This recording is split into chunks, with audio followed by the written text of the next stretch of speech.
Hello, everyone. Hello, hello.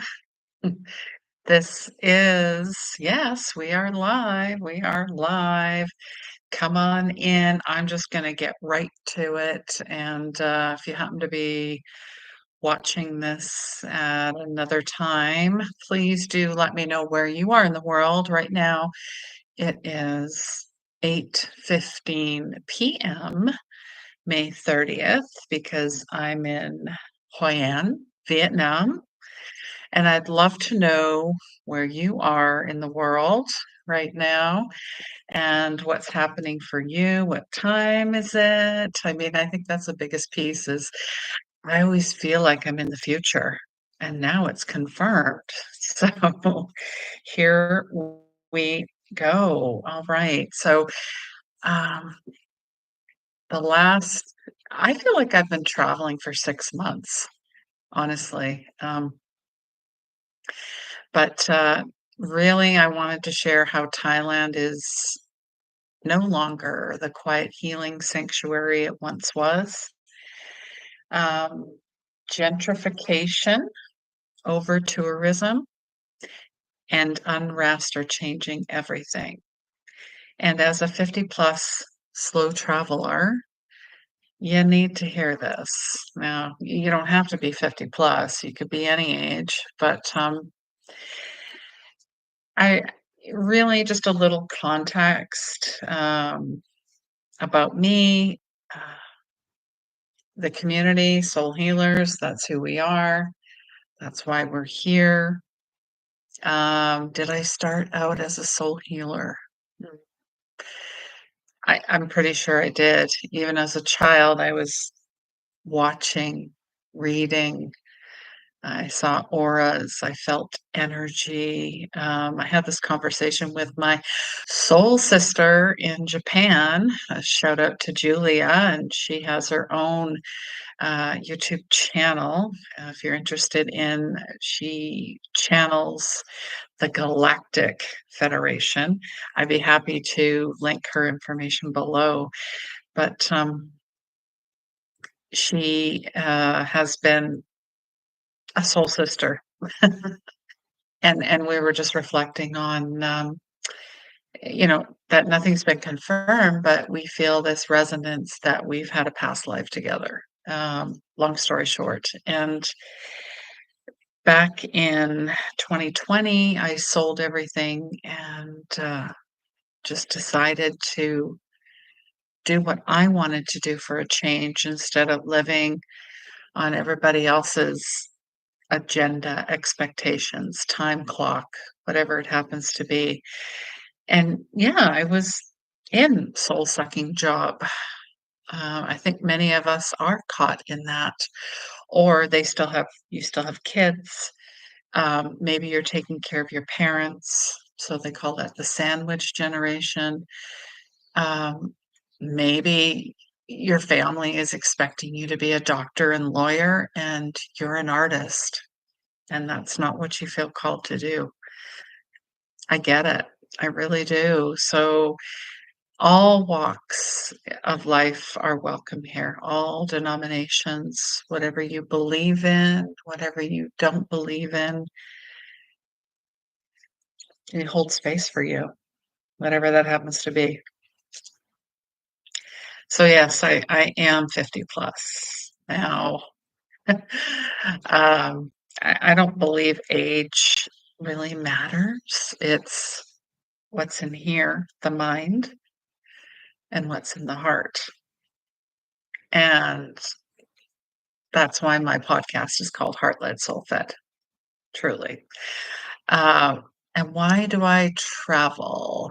Because I find it healing, because I find adventure wherever I go. I meet new people, I learn about the culture, I try to learn the language. And speaking of languages, Japanese so far is the easiest for me.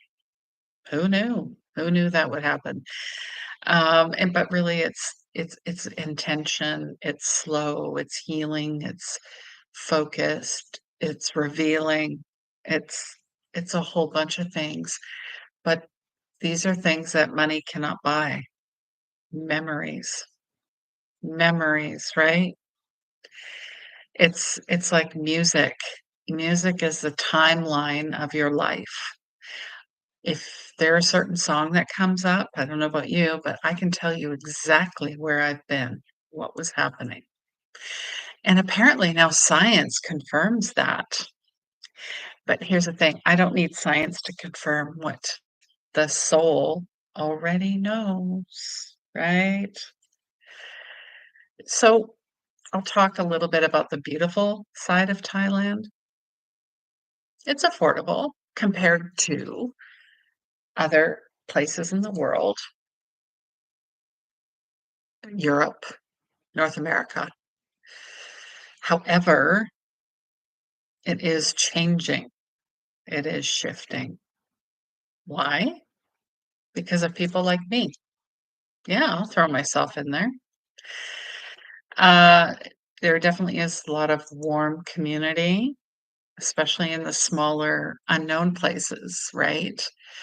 It tends to be the spiritual hotspot, like the temples, the nature, the healing retreats. I think of Chiang Mai in northern Thailand, for example, and then the Thai food. However, I think Vietnam has Thailand beat in regards to the food and the flavors. Just, I mean, I had the most amazing um, spring salad rolls today. Mind blown. Um, so yeah, that's some of the beautiful pieces of Thailand.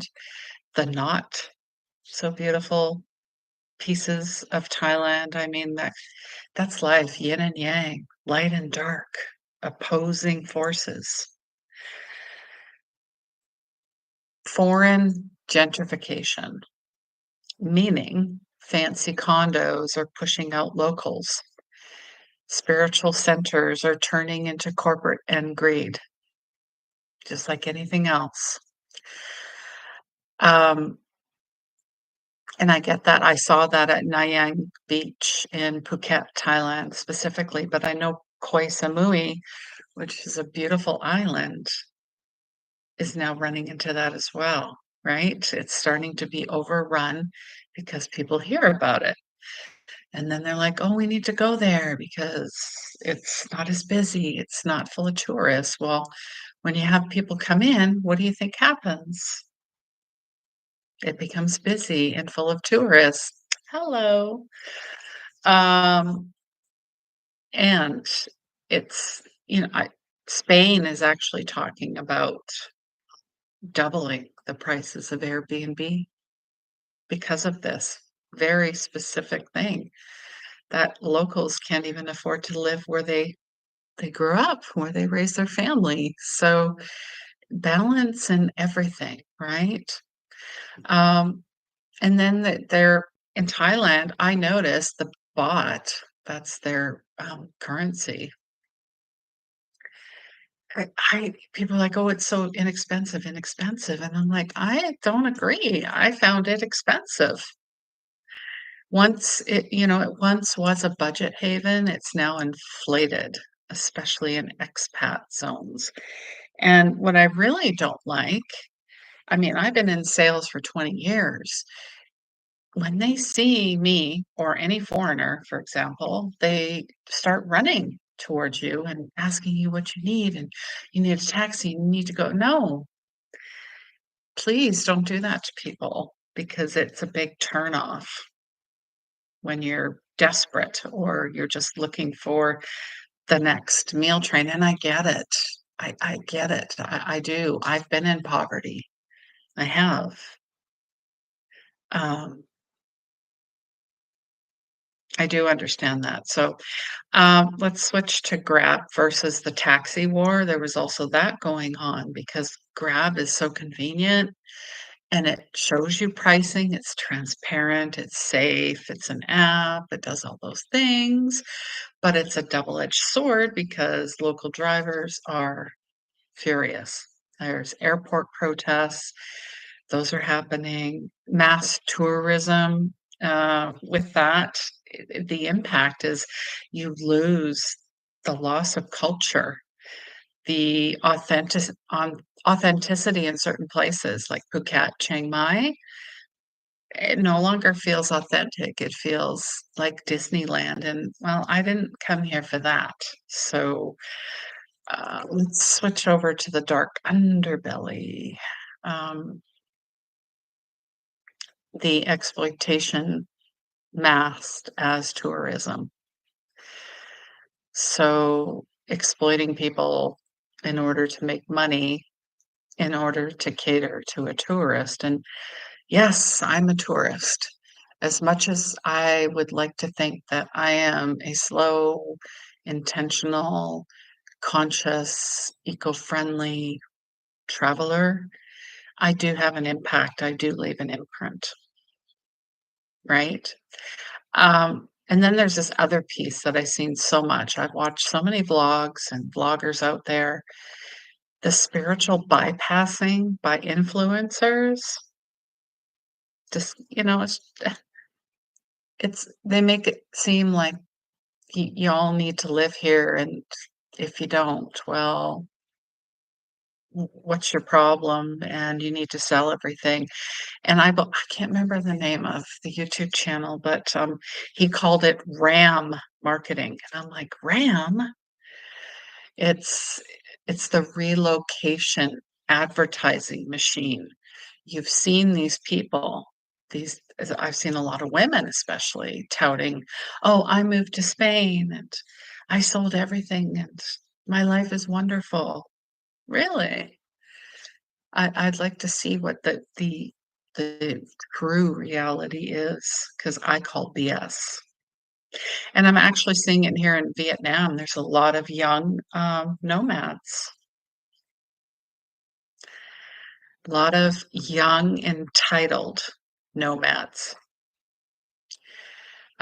So there's also the visa instability. Thailand's struggling to keep up as Vietnam, Cambodia, and even the Philippines are, and I'll throw Malaysia in there too, are way more competitive and more accommodating, more cutting edge.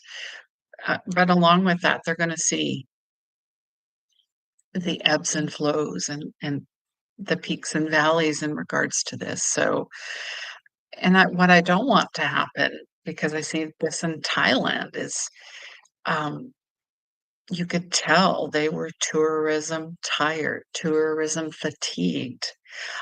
They're supposed to be known as the land of happy smiles. I didn't see a lot of smiles. I saw a lot of frustration. I saw anger. I saw um, disassociation. I saw, yeah, disgust sometimes, depending on where I went. I f I saw it, but I also felt it, and then part of me felt bad. I felt guilty. Such a weird feeling, and let me know if you've, you know, had this happen to you, and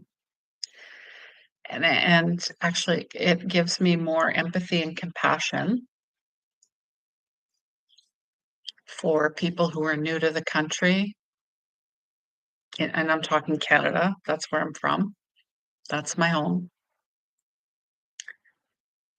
Being thrust into Canada, for the dream, and I'm sure that there's some parts that are really good, and there's some parts that are not so good. Um, and if you've, immigrated to a new country, I'd love to know about it. I'd love to hear about it, because this is a community, and we're here to connect, because connection, we like Brené Brown says, "We are hardwired for connection." Full stop. If you're hiding in your basement and hiding behind a computer screen and never coming out, um, that's a problem. You are avoiding what you need to look at, and it tends to be yourself. Mm. So, what do you need to know before you go to Thailand? You can still find sacred quiet healing, uh, Chiang Rai and Pai and parts of Pangan. Hopefully, I'm saying that properly.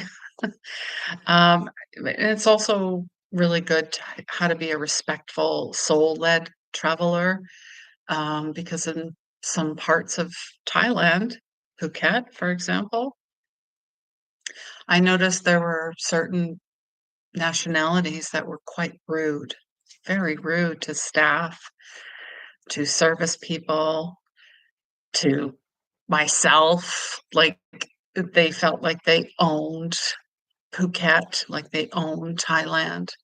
And yeah, maybe they bought that condo building with all of their rubles. I don't know. But I think there has to be a little bit of humility.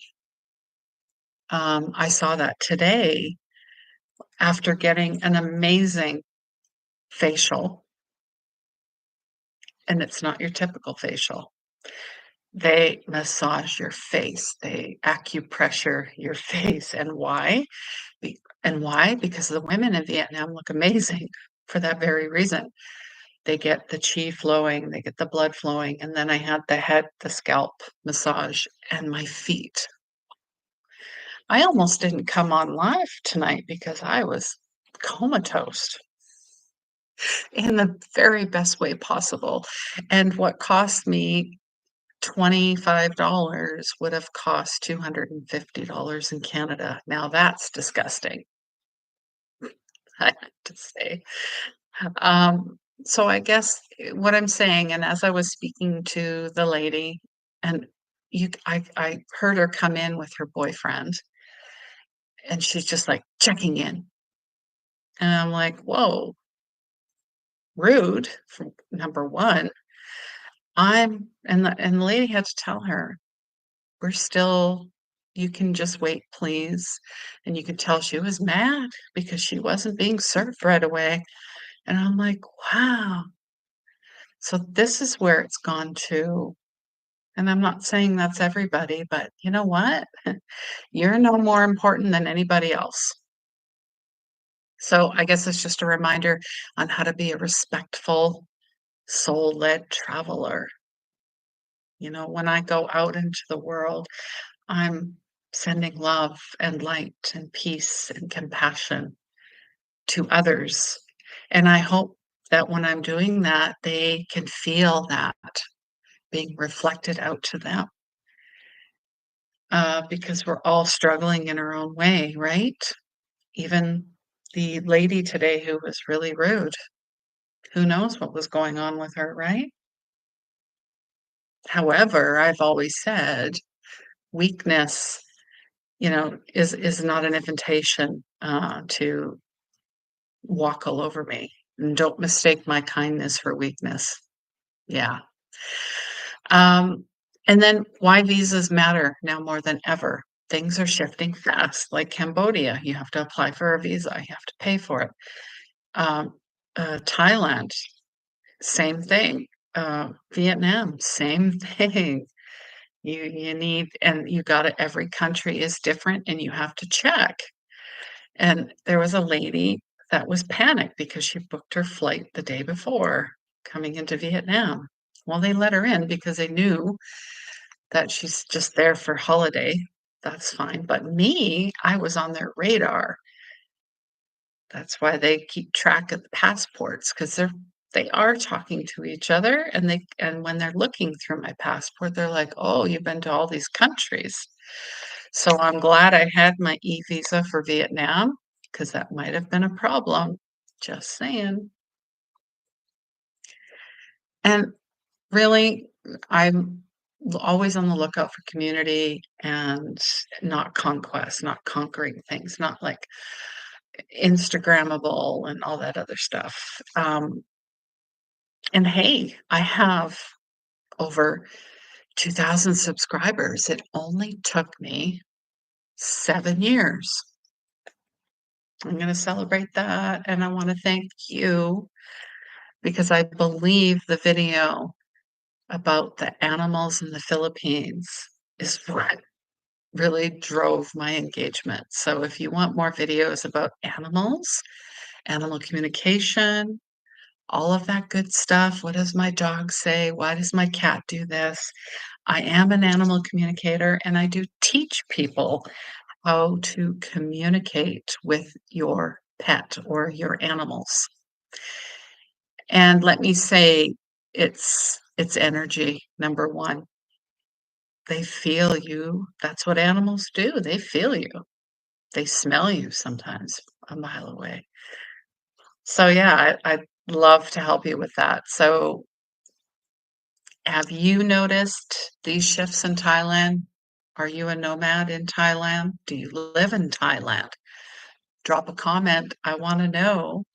And I also invite you to subscribe as well. I'm leaving this chat open. If you have any questions, send in your chat. It could be about travel, it could be about healing, it could be about mental health, it could be about money, it could be about anything, anything. And I've also left a couple links below to join my newsletter, to join my community of soul healers where I have exclusive member-only content. I do have a store, I do have merch, I do have my oracle deck, Empath's Journey. Look at this, isn't it pretty? I love that one, the jaguar, the rose. Um, and I do teach uh, how to read tarot and oracle cards because I get that question quite a bit. As well, I have a gratitude journal that I curated, and I do write in it every day because gratitude is my attitude. Then I have my book, Intuition Saved My Life, and there's also soul work in here. So it's not just read it and go, oh, that's nice. No, you will actually, there will be activations in here for you and where you make connections because the connections is what opens you up to spirit, to yourself, to your soul. And that's really where we need to live from. That's really where we need to live from. That and dream journal.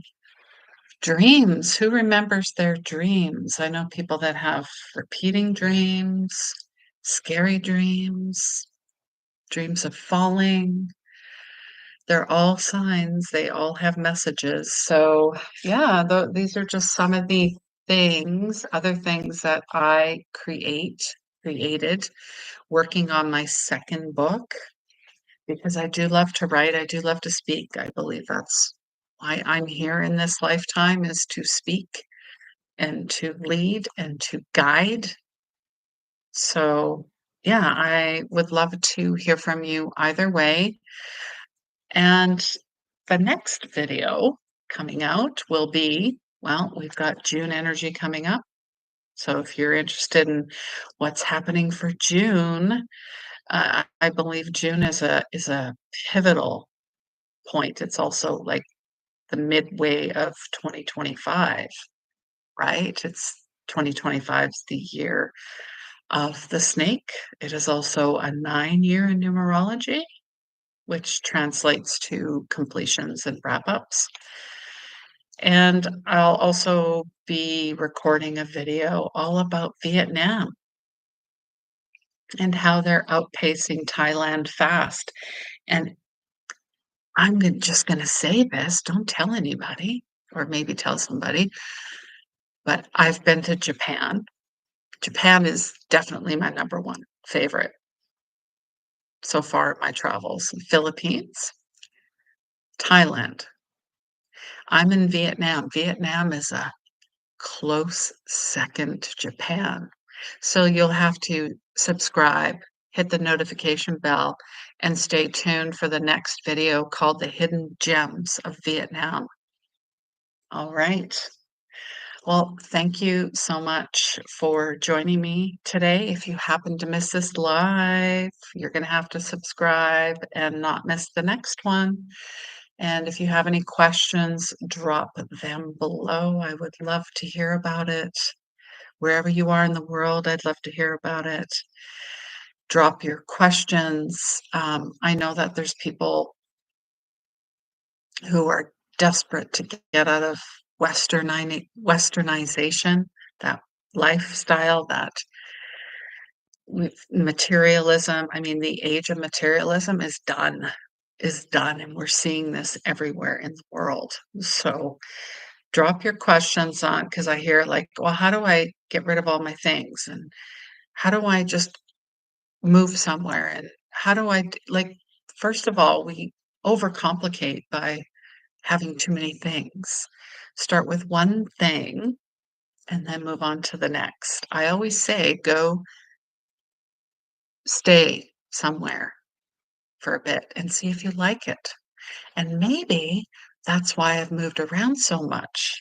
And I have not been slowly, intentionally traveling in Asia because I could not find my footing until I landed in Vietnam, Japan, and Vietnam. Very interesting. All right. Well, take care of yourselves, and I'm sending you lots of love. Bye.